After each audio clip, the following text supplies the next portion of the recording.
Buenos días y bienvenidos a mundodesconocido.com. Aquí estamos otra vez con todos vosotros para contaros aquellas cosas que nadie os cuenta y que aquí os desvelamos. Hemos visto que la fórmula de colgar vídeos os ha parecido bastante interesante. Bastante más interesante que colgar el audio y explicaros aquellas cuestiones únicamente con la voz. Parece que las imágenes refuerzan bastante más aquello que os estamos contando. Podéis ver a aquella persona que os lo dice. Es quizás un medio más natural. Esto no es la televisión, que duda cabe, pero dentro de nuestra capacidad mediática intentamos estar ahí. El hecho de colgar vídeos tiene un problema adicional, un importante problema añadido, y es que estamos bajo el control de YouTube. YouTube, en otras ocasiones, y no hace demasiado tiempo, se ha dedicado a borrar algunos canales importantes donde informaciones como la que aquí os ofrecemos se estaba ofreciendo al resto de la ciudadanía, de aquellas personas que tenían acceso en lengua española, en lengua castellana, a esa información. Por ejemplo, el canal de Albrosa fue cerrado, tenía un montón de vídeos, muchos de los cuales habían sido traducidos por él desde otros idiomas, desde otros países, para que la gente tuviera, como ya he dicho antes, acceso a esa información. Bueno, pues YouTube, alegando las famosas, vamos a decir, leyes por las cuales se infringe el copyright de otra serie de material audiovisual, bueno, pues han decidido cerrar el canal de Albrosa. Esto nos puede ocurrir mañana a nosotros, aunque, como veis, lo que estáis viendo pues no creo que tenga mucho copyright, porque lo que estáis viendo es la cara de aquel que os habla, que desde luego no tiene, como ya he dicho antes, demasiados derechos de autor. Mis derechos de autor son más que nada físicos que virtuales. Podéis hacer lo que queráis con estas imágenes, siempre y cuando, desde luego, respetéis a aquel que os está hablando. Bien, sea como fuere, vamos a entrar en harina y os vamos a contar a lo que hemos venido hoy aquí. Os vamos a contar los 10 métodos modernos de control mental. Cuanto más se investiga el control mental, se llega a la conclusión de que existe una secuencia de comandos, de grupos coordinados que han estado vigentes durante mucho tiempo con el objetivo de convertir a la raza humana en una especie de autómatas no pensantes. Esos autómatas no pensantes durante mucho tiempo han sido doblegados por una especie de poder que existe sobre las masas. Este control mental ha sido orquestado por los que estudian el comportamiento humano con el fin de hacer doblar la rodilla a las grandes poblaciones humanas a su voluntad. Esta pequeña élite, que lo está consiguiendo ya desde hace mucho tiempo, ha entrado en una fase muy peligrosa. Ellos han tomado el control de la mente a una dimensión ya física, o sea, físicamente han conseguido acceder a nuestras ideas, pensamientos, nuestras emociones, etc. Esta dimensión física y científica, que amenaza en convertirse en un estado permanente si no percibimos las herramientas que tienen a su disposición y las herramientas que nos están aplicando sobre nosotros, conseguirán hacer de este mundo una especie de dictadura tecnocrática global a escala mundial. Los métodos modernos de control mental, como ya he dicho antes, son, aparte de tecnológicos y psicológicos, intrínsecos. Las pruebas muestran que solo debido o gracias a la exposición pública, a la denuncia, como estamos haciendo ahora mismo, de este tipo de situaciones, podremos evitar sus daños en parte. Esta propaganda, que parece que nos están grabando en nuestro cerebro, utiliza unos mecanismos en algunas ocasiones más difíciles de controlar, mecanismos que no podemos controlar con la mera denuncia y que pasan por supuesto por el aparato y el complejo militar industrial, que consiguen mejorar y desarrollar con la investigación y el desarrollo esas técnicas físicas intrínsecas de control mental. Pero bueno, vamos a centrarnos en el tema del que estamos hablando y os vamos a contar los 10 métodos utilizados habitualmente para dominar nuestra mente y controlar nuestro comportamiento. El primero de ellos, y quizás el más antiguo, es la educación. La educación humana ha sido siempre muy importante, es un método obvio. Sin embargo, sigue siendo uno de los más intrínsecos. Todo aspirante a dictador siempre ha tenido la fantasía de adoctrinar a los impresionables niños, por lo que este ha sido un componente central en las tiranías a lo largo de la historia. Si os dais cuenta, con cada cambio de gobierno democrático se modifican las leyes de educación. Unos se autodenominan socialistas y deciden escoger modelos ético-laicos para enseñar a nuestros hijos. Otros, que se autodenominan populares, aplican modelos cristiano-adoctrinarios. Si os fijáis bien, ambos tienen un fuerte nexo. Enseñan básicamente a los niños modelos de conducta.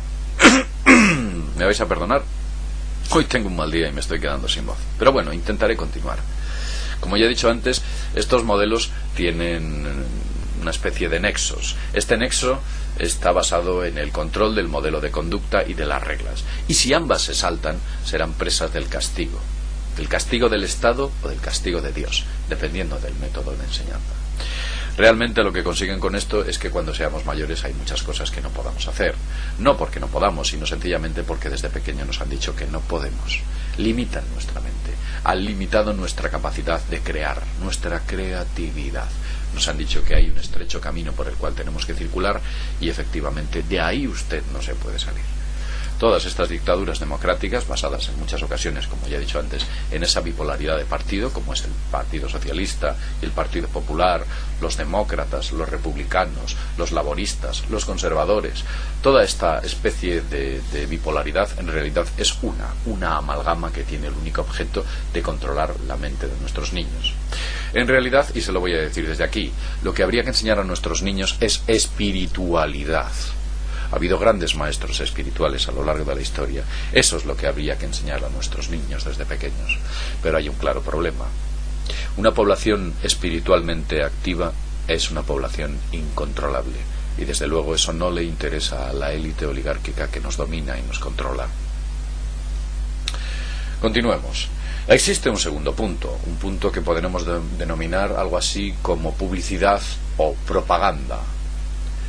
Edward Bernays es citado como el inventor de la cultura consumista. Fue el principal diseñador de la idea «tu personalidad está definida por lo que consumes». Una bonita frase. Esta idea se concebió inicialmente para productos tales como los cigarrillos, por ejemplo, o otras cosas. Sin embargo, Bernays señaló también en su libro en 1928, que se titulaba La propaganda, que la propaganda es el brazo ejecutivo del gobierno invisible. Esto puede verse más claramente en el Estado policial moderno. Si os dais cuenta, el ciudadano tiene cada vez mayor cultura de soplón o de chivato. Envuelto en una pseudopatriótica guerra contra el terrorismo, el tabaco o cualquier otra causa que el Estado considere, el ciudadano se alinea, se siente empáticamente atraído. De tal modo que este ciudadano delator se sentirá feliz cuando actúe como un vulgar chivato. Pero este mismo ciudadano no se moverá cuando alguien esté injustamente dando una paliza a otra persona en la calle, porque vemos claramente que esto lo que hace es fomentar la cobardía social. También, se anima esta labor de policía ciudadana, fomentando lo que se denominan las denuncias anónimas. Sea como fuere, toda la estructura mediática se ha combinado con el gobierno para que los medios de comunicación avalen esa idea que el gobierno quiere poner en marcha, y de tal modo que al mostrar que desde las películas, la televisión, la radio, los medios impresos de forma íntegra nos dan ese mensaje globalmente, nosotros pensamos que al venir simultáneamente toda esta información de manera coordinada se está haciendo o se obra de manera correcta. Entramos en una especie de sintonía con la identificación de esos mensajes que nos inducen a pensar de que al venir de todo este tipo de fuentes, pues lo que nos están contando es única y exclusivamente la verdad. Estos no son mensajes subliminales. Esto es sencillamente propaganda de guerra. De una guerra económica ligada a la esclavitud humana. Bien. Vamos bien de tiempo y continuamos con esas técnicas de control mental. En la tercera parte vamos a hablar de lo que se denomina la programación predictiva. Nos cuentan una idea de cuál va a ser el futuro y luego ese futuro se desarrolla. Muchos todavía niegan que somos seres preprogramables. Eso es falso. La programación predictiva tiene su origen predominantemente en Hollywood, donde la gran pantalla nos muestra una gran visión hacia dónde se dirige la sociedad. Basta con echar una mirada al pasado y revisar los libros, las películas que en su momento se pensaban que eran exageradas, que eran de ciencia ficción, hoy en día se han plasmado en una realidad que vivimos y que sentimos, e incluso hemos ido bastante más allá que aquello. Esto usted lo puede comprobar fácilmente desde los antiguos textos de Julio Verne hasta la actualidad. Todos los films, películas de ciencia ficción, etcétera, se han plasmado en una realidad. Y es porque ellos sabían exactamente hacia dónde se dirigían las sociedades y nos mostraban el camino que debíamos de seguir. Continuamos. Existe lo que yo denomino una bipolaridad social. Una bipolaridad. Nos crean la tesis y la antítesis. Y cada uno elige. Pero de ahí usted no se salga. Esto ocurre en el deporte, en la política, en la religión, en todo. Algunos podrían ofenderse al ver que estoy hablando de la religión, o incluso la política. Pero desde luego también el deporte es un importante medio de control mental. El tema central del mismo es eso de todo está dividido y si lo divides, vences. Las técnicas son muy simples. Lo que se produce es una especie de cortocircuito en la tendencia natural de las personas que cooperan para la supervivencia. Enseñarles que existen y que se deben crear dobles equipos. Tú eres del Madrid, tú eres del Barça, tú eres cristiano, tú eres musulmán. Nos enseñan la bipolaridad. Tú eres del PSOE, tú eres del PP. Creo que sabéis exactamente a qué os estoy hablando. Eliminan la diversidad y crean la bipolaridad. Eso es lo que a ellos les interesa. Esta eliminación de la bipolaridad, de la diversidad, tiene evidentemente la idea clara y central de que nosotros reduzcamos nuestra capacidad de creatividad. No seamos tan creativos, seamos única y exclusivamente bipolares, positivo, negativo, seamos binarios, seres binarios. Los seres binarios son mucho más controlables. En la cuestión de los deportes, estos siempre han tenido un papel clave como la distracción tribal. En un importante evento deportivo, el país se paraliza hasta puntos casi ridículos, donde las protestas, la desesperanza, la euforia, la crítica, la estrechez de miras hacen de la masa social un patético ejemplo de hasta qué punto somos controlables. No es de extrañar las enormes sumas de dinero que mueve el fútbol y otros deportes. Ellos saben que son las inversiones más adecuadas para silenciar nuestra mente a cuestiones mucho más importantes. ¿Usted recuerda la frase ¿siente el deporte? Pues sí. Sientes, dejas de pensar.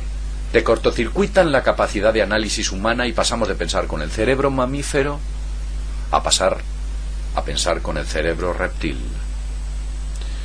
Piense que la identificación bipolar nos crea la idea del bien y el mal. Tal partido es bueno, pero el otro es malo. Este equipo es bueno, pero el otro es malo. Mi religión es buena, pero la otra es mala. Pensamos en esa bipolaridad. Nos sitúa al bien y al mal. Nos sitúa en la tesis y la antítesis. No nos deja elección. En realidad lo que ocurre es que ambos lados son lo mismo, exactamente lo mismo, el mal. Nos han enseñado a pensar en blanco y negro, pero créanme, existen los colores, hay una dinámica, hay una diversidad en todas aquellas decisiones que podamos tomar, una diversidad que han eliminado, y esa es una técnica de control mental. Bueno, voy a continuar, tengo unos pocos minutos más y voy a continuar con el quinto punto. Como sabéis, YouTube me ha limitado a 15 minutos las exposiciones, entonces creo que me quedan un par de minutos y en estos 2 minutos os voy a explicar los alimentos, el agua y el aire como método de control mental. Toxinas, aditivos, modificación genética de los alimentos y otros venenos están literalmente dañando nuestro cerebro y alterando nuestra química mental para crear docilidad y apatía. Por ejemplo, el flúor en el agua se ha demostrado que está relacionado con un menor coeficiente intelectual. El aspartamo y el glutamato monosódico y las excitotoxinas que sobreexcitan las neuronas hacen que éstas lleguen incluso a morir. El acceso fácil a la comida rápida que contiene esos venenos en general ha creado una población que carece de enfoque y de la motivación suficiente para cambiar las cosas. La mayor parte del mundo moderno está perfectamente preparado para la receptividad pasiva y la aceptación de las normas de la élite dictatorial. Si usted decide revisar inteligentemente su dieta, verá que le están dando sustancias dopantes que inhiben su capacidad de reacción y le postran como ser inactivo y sumiso.